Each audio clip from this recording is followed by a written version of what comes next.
সাতক থানা পুলিশের পৃথক অভিযানে ভারতীয় রেডবুল, ফুচকা, চিনি, মদ ও ওয়ারেন্টভুক্ত আসামি সহ মোট 6 জনকে গ্রেফতার করা হয়েছে। পুলিশ সূত্রে জানা যায়, থানার অফিসার ইনচার্জ মোহাম্মদ মখলিসুর রহমান আখন্দের দিক নির্দেশনায় SI Akhtaruzzaman, SI Rahim, SI Sikandar, SI Sarwar, SI Nasir ও সঙ্গীয় ফোর্সের সহায়তায় শনিবার গভীর রাতে গোবিন্দগঞ্জ গুলচত্বর এলাকা হতে একটি সবজি ভর্তি সিএনজি থেকে 720 ক্যান ভারতীয় রেডবুল, 80 প্যাকেট ফুচকা সহ 3 জনকে আটক করা হয়। আটককৃতরা হলো জালালাবাদ থানার টুকের বাজার শাহপুর গ্রামের মৃত মখলিসুর রহমানের পুত্র জুনাইদ, একই এলাকার আব্দুল মান্নানের পুত্র জুনেদ ও বিশ্বনাথ উপজেলার মৃত বেম্বর আলীর পুত্র হেলাল মিয়া।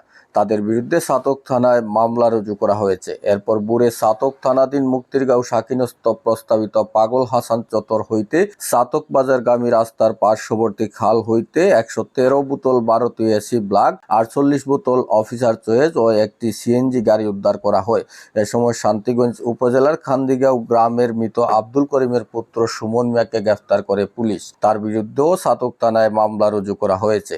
এছাড়াও রবিবার সকাল 8:50 ঘটিকার সময় সাতক পৌরসভাস্থ কোর্ট পয়েন্ট হইতে 3 বস্তা ভারতীয় চিনি, একটি টমটম সহ খুরশেদ আলম নামের আরো একজনকে গ্রেফতার করা হয়। সে দোয়ারাবাজার উপজেলার জালিয়া গ্রামের মৃত মোহাম্মদ আলীর ছেলে। তার বিরুদ্ধেও সাতক থানায় নিয়মিত মামলা রুজু করা হয়েছে।